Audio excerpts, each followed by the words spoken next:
Assalamualaikum warahmatullahi wabarakatuh. Salam guru penggerak. Perkenalkan, saya Rahmat Hendra HR, calon guru penggerak angkatan ke-7 unit kerja UPT SMP Negeri 9 Satap Mewah, Kabupaten Nrekang, Provinsi Sulawesi Selatan. Pada video kali ini, saya akan memaparkan kesimpulan dan refleksi terhadap pemikiran Ki Hajar Dewantara pada tugas koneksi antar materi. Saya akan merefleksikan diri saya melalui 3 pertanyaan pemantik berikut ini. Yang pertama, apa yang Anda percaya tentang murid dan pembelajaran di kelas sebelum Anda mempelajari modul 1.1? Yang kedua, apa yang berubah dari pemikiran atau perilaku Anda setelah mempelajari modul ini? Dan yang ketiga, apa yang dapat segera Anda terapkan lebih baik agar kelas Anda mencerminkan pemikiran Ki Hajar Dewantara? Mari kita bahas satu persatu. Yang pertama, apa yang Anda percaya tentang murid dan pembelajaran di kelas sebelum Anda mempelajari modul 1.1? Yang pertama, proses pembelajaran berpusat pada guru. Saat saya melaksanakan pembelajaran di kelas, saya masih sering menggunakan metode ceramah, sehingga peserta didik fokus dan diam mendengarkan penjelasan dari saya saja.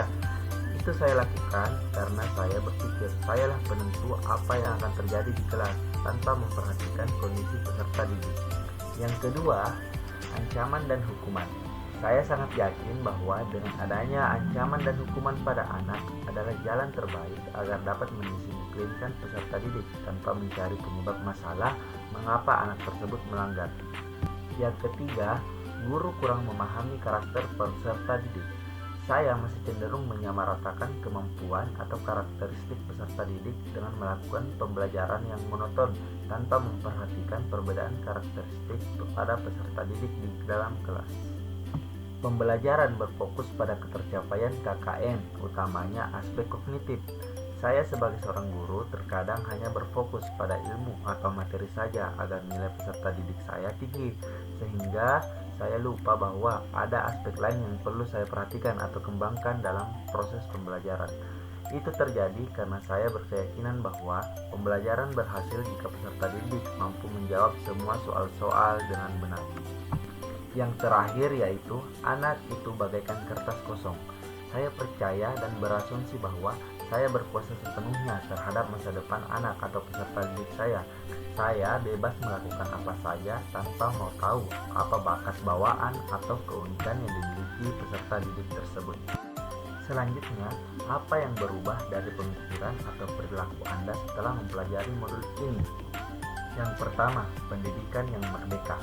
Pembelajaran berpusat pada murid adalah proses pembelajaran yang menjadikan peserta didik aktif karena terlibat langsung dalam proses pembelajaran atau menempatkan peserta didik sebagai subjek sehingga mereka bisa mengonstruksikan pengetahuannya sehingga anak tersebut dapat menjadi pembelajar sejati yang merdeka.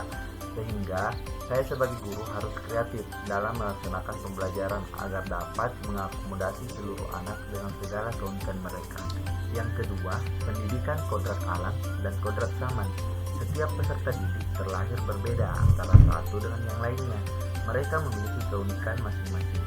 Saya sebagai seorang guru harus dapat menuntun anak menurut kodrat alam dan kodrat zaman dan tidak lagi beranggapan anak sebagai kertas kosong, melainkan sudah memiliki keunikan masing-masing yang butuh untuk dituntun oleh saya sebagai seorang guru. Yang terakhir, pendidikan menuntun. Saya sebagai seorang guru menyadari bahwa saya tidak dapat memaksakan kehendak pada anak untuk selalu diikuti, memberikan materi pembelajaran kepada peserta didik tanpa memperhatikan kemampuan peserta didik sehingga dapat membuatnya tertekan karena tuntutan saya. Saya sebagai seorang guru tidak boleh menuntut, melainkan hanya menuntun anak agar dapat mencapai kodrat yang setinggi-tingginya sesuai dengan keunikan yang ada pada diri masing-masing anak tersebut. Selanjutnya, apa yang dapat segera Anda terapkan lebih baik agar kelas Anda mencerminkan pemikiran Ki Hajar Dewantara? Yang pertama, merancang dan melaksanakan pembelajaran yang interaktif, yaitu dengan melibatkan peserta didik dalam proses pembelajaran sehingga mereka mendapatkan pembelajaran yang bermakna dan menyenangkan. Yang kedua, menerapkan sistem AMONG, menuntut menjadi menuntun, yaitu selalu memberikan tuntunan atau arahan kepada peserta didik agar peserta didik terhindar dari kegiatan yang dapat membahayakan dirinya. Saya juga harus memberikan jalan atau memfasilitasi peserta didik sesuai dengan bakat dan minat mereka masing-masing. Yang ketiga, menerapkan konsep merdeka belajar, yaitu memberikan kebebasan kepada peserta didik untuk bereksplorasi dalam menentukan proses belajarnya. Guru tidak lagi menjadi sumber utama dalam pembelajaran, tapi guru harus kreatif agar dapat membimbing peserta didik sesuai kodratnya. Yang keempat, pembelajaran sesuai kodrat alam dan kodrat zaman, yaitu mendidik sesuai dengan kodrat yang dimiliki anak agar mampu memberikan tuntunan dan perlakuan sesuai karakter anak tersebut, sehingga pembelajaran dapat menjadi lebih menyenangkan dan tetap selalu membuka diri untuk mengikuti perkembangan zaman yang ada, namun tidak bertentangan dengan nilai-nilai kemanusiaan dan konteks sosial budaya yang ada.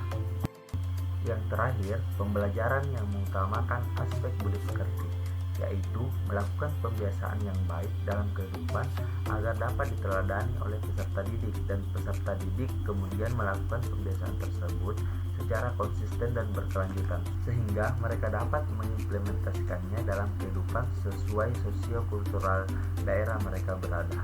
Yang terakhir yaitu kesimpulan pemikiran filosofis Ki Hajar Dewantara. Yang pertama, berikan pendidikan yang layak pada anak atau sesuaikan dengan kodrat alam dan kodrat zamannya. Yang kedua, pendidikan bertujuan untuk menuntun segala kodrat yang ada pada anak-anak agar mereka dapat mencapai keselamatan dan kebahagiaan setinggi-tingginya. Yang ketiga, pendidikan yang menghamba pada anak dengan mengajar sepenuh hati dan tidak memberikan tuntutan pada anak sebab anak terlahir dengan keunikannya masing-masing. Trilogi pendidikan perlu untuk dipahami dan diimplementasikan dalam proses pembelajaran di kelas. Demikianlah yang dapat saya sampaikan pada kesempatan ini. See you next time and thanks for watching. Assalamualaikum warahmatullahi wabarakatuh.